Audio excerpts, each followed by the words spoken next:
मुश्किल नहीं है कुछ भी अगर ठान लीजिए।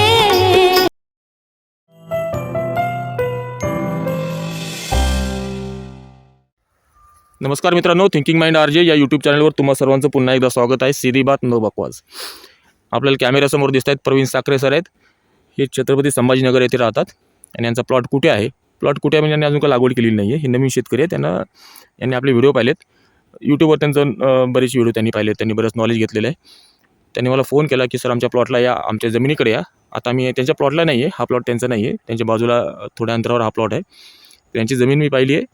त्यांचे काही प्रश्न असतील किंवा जे प्रश्न नवीन शेती शेवगाशीत लावणाऱ्या शेतकऱ्यांच्या मनात असणार आहेत, तेच प्रश्न आपण यांच्याकडे तेच प्रश्न असणार आहेत, त्याची उत्तर देण्याचा मी प्रयत्न करतो. प्रवीण सर, तुमचा परिचय द्या. आणि माझं नाव प्रवीण साखरे, मी राहायला छत्रपती संभाजीनगरला, आणि मी तुमचे व्हिडिओ पाहून तुम्हाला कॉल केला होता. आणि मग आज तुम्हाला थँक्यू म्हणतो, तुम्ही आमच्या प्लॉटवर येऊन व्हिजिट केली, धन्यवाद. शेती बघायला आले. जवळ आहे सर, संभाजीनगरपासून 10 किलोमीटर आहे, त्यामुळे मी आलो तुमच्याकडे लवकर आलो. दिवसापासून तुम्हाला फॉलो करतो. येस, तुमच्या बऱ्याचशा गोष्टी ऐकून आहे मी. थँक्यू.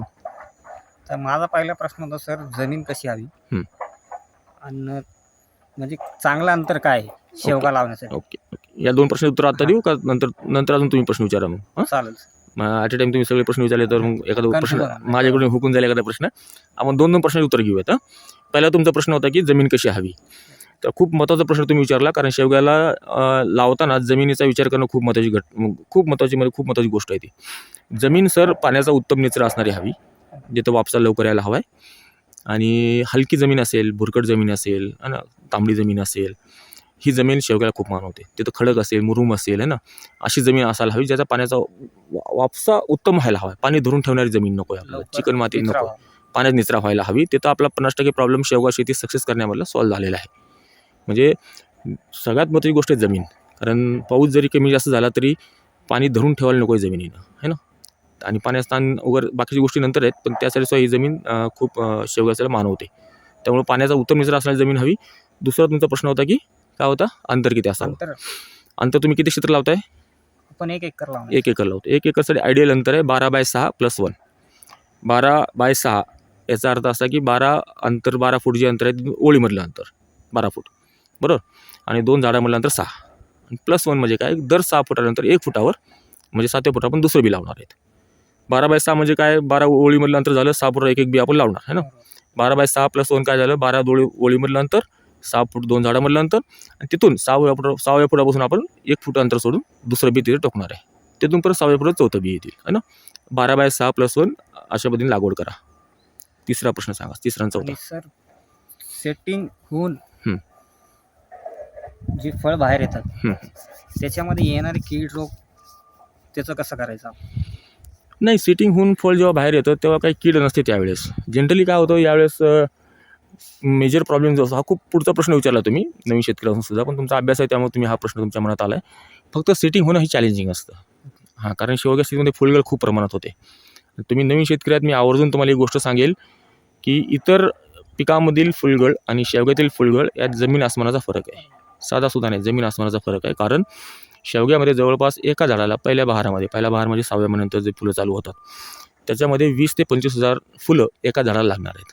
त्या झाडामध्ये 20-25,000 शेंगा देण्याची कॅपॅसिटी नसणार आहे. त्यामुळं मी मागे एका व्हिडिओमध्ये म्हणालो की आपल्याला फुलं हजारोमध्ये भेटणार आहेत आणि शेंगा शेकडोमध्ये भेटणार आहेत, है ना.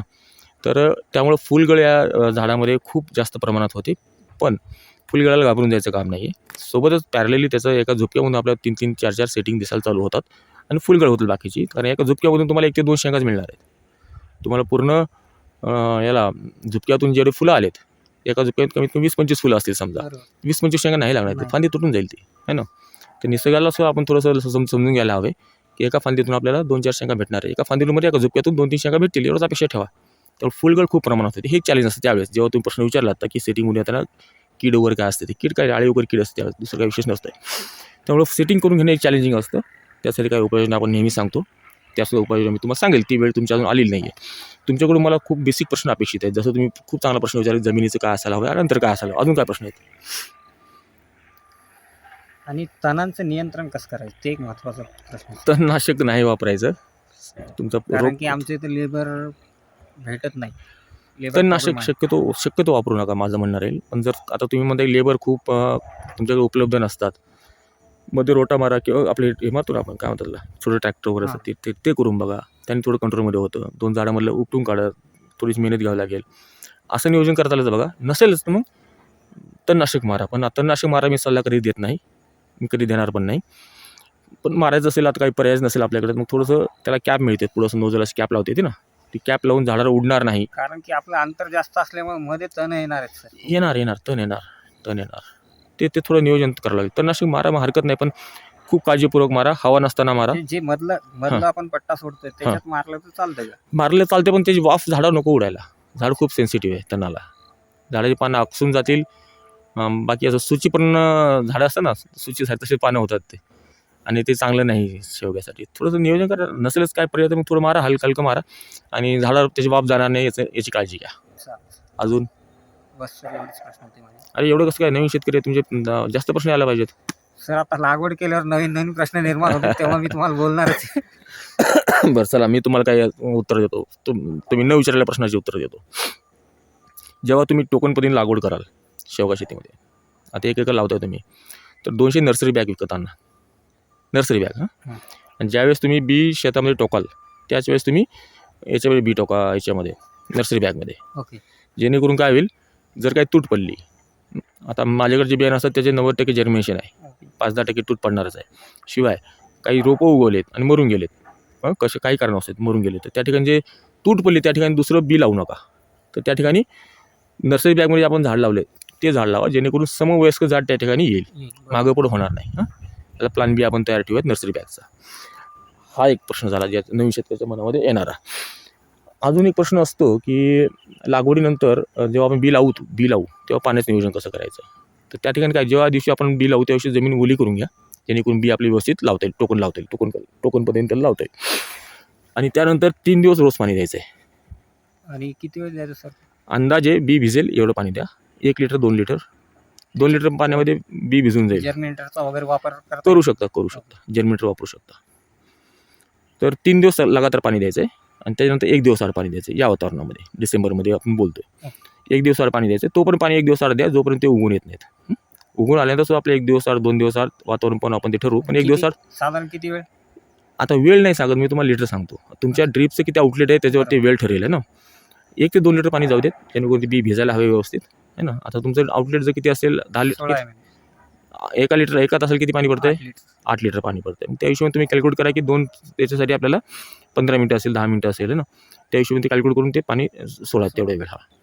तर 3 दिवस लगातार पाणी द्या बी लावल्यानंतर, आणि त्याच्यानंतर 1 दिवस आड पाणी द्या उगून येईपर्यंत. आता या दुसरा प्रश्न येतो शेतकरी उत्सुकतेपोटी, असा प्रश्न येतो मनामध्ये की किती दिवस लागतात उगवायला. डिसेंबर महिन्यात थंडीचं वातावरण आहे, सकाळ संध्याकाळ थंडी असते, यावेळी थोडासा 2-4 दिवस जास्त वेळ लागू शकतो उगवायला. पण दुपारी ऊन असेल तर आपलं जी बी आहे ते 8 ते 10 दिवसात उगून येतं, 50-60% होतं. आणि पुढच्या 2 दिवसामध्ये जवळपास 80-90% आपलं बी उगून येतं. म्हणजे 15 दिवसाच्या आतमध्ये पकडून चला तुम्ही. 15 दिवसाच्या आत हे बियाणं उगून यायला हवे, त्याची बारीक बारीक कोंब बाहेर दिसायला हवेत आपल्याला. आता तिसरा प्रश्न येतो की समजा बिया उगून आल्या आपल्या, आणि जवळपास सगळं आपलं 90% जर्मिनेशन झाले, तिथं आपण उन्हाळ्यात हे लवकर 7 दिवसात चालू होतं. 5-6 दिवसात तुम्हाला बाहेर कोंब दिसतात. उन्हाळ्यामध्ये लवकर येतं, कारण दमट वातावरण पाहिजे असतं त्याला. नंतर काय करायचं, जेव्हा आपल्या बिया उगून येतील तेव्हा त्याला बुरशीनाशक आणि ह्युमिक ॲसिड द्यायचं आहे ड्रीपद्वारे, जेणेकरून मुळांना प्राथमिक अवस्थेमध्ये बुरशीची लागण होऊ नये, आपलं रोप मरू नये. यासाठी बुरशीनाशक घ्या, साप पावडर नसेल साप पावडर तर बाविस्टिंग घ्या. बाविस्टिंगमध्ये कार्बनिझम आहे, आंतरप्रवाही आहे, 2 मिली प्रति लिटर घ्यायचं. आणि ह्युमिक ॲसिड घ्या 2 ml प्रति लिटर. याचं मिक्सचर करून तुम्ही ड्रीपद्वारे झाडाच्या मुळापाशी द्या. सध्या एवढं सांगतो, पुढच्या गोष्टी सांगितल्या तुमच्या लक्षात राहणार नाहीत. तुम्ही माझ्या घरापासून म्हणा, आपण छत्रपती संभाजीनगरपासून 10 किलोमीटरवर आहात, तेव्हा आता लागवडीपासून तुमचे व्हिडिओ तयार करूयात, जेणेकरून तुमचं एक आयडियाला आपण उदाहरण देऊयात सर्व शेतकऱ्यांना की कशी लागवड करायला हवी. सुरुवातीपासून नियोजन त्यांना प्रॅक्टिकली जाईल, है ना. प्रवीण सर, अजून काही प्रश्न आहेत माझ्यासाठी? अजून काय प्रश्न आहेत? मी तुमची वेळ काढून आले, तुमची तब्येत बरी नसताना मी तुम्हाला घेऊन आलो. थँक्यू. तुमचे धन्यवाद. तुमची जमीन पाहिली मी, तुमचे धन्यवाद स्वीकार करतो मी तुमच्या धन्यवादचा. आणि तुमची जमीन पाहिली, जमीन तुमची पाण्याने निचरा होणारी आहे, उत्तम जमीन आहे. त्या जमीन तुम्ही शेवगा लावू शकता, आणि तुमची मेहनत चांगली आहे. या ठिकाणी तुम्ही जवळ किती एकर क्षेत्र आहे तुमचे? 8.5 एकर. 8.5 एकर, आणि 1 एकर तुम्ही लावताय शेवगा. बाकी शेतीसोबत तुमची पाहिली, तुमचा मागचा अनुभव आपण चर्चा केली. आता तुमची मेहनत असेल ना तर शेवगा आपण नक्कीच सक्सेस करूयात. चालेल. तुमचं मी- मार्गदर्शन राहून द्या फक्त सर. अरे सर, मार्गदर्शन आहे, मी स्वतः तुमच्यासोबत आहे. 10 किलोमीटर असलं काय जास्त अंतर नाही, मी स्वतः तुमच्यासोबत आहे. आपण सेवा सक्सेस करूयात, काही इश्यू नाही. बरेच लोकांनी चांगलं उत्पन्न घेतलेलं आहे. आणि बरेच एक गोष्ट छोटीशी याची नमूद करतो आणि व्हिडिओ आपण संपूयात. कित्येक लोकांचा फोन येतो, सर फुलगळ होते, सेटिंग झाली नाही आहे, खोडकिडा झाला आहे, आळी पडली आहे, सेटिंग करून द्या, माल फुगत नाही आहे, फुलगळती होती आहे. खूप मला लोकांचे वाटतं सर, प्रश्न येतात, शेतकऱ्यांनी पण काही गोष्टी लिहून ठेवल्या पाहिजे. लिहायला पाहिजे.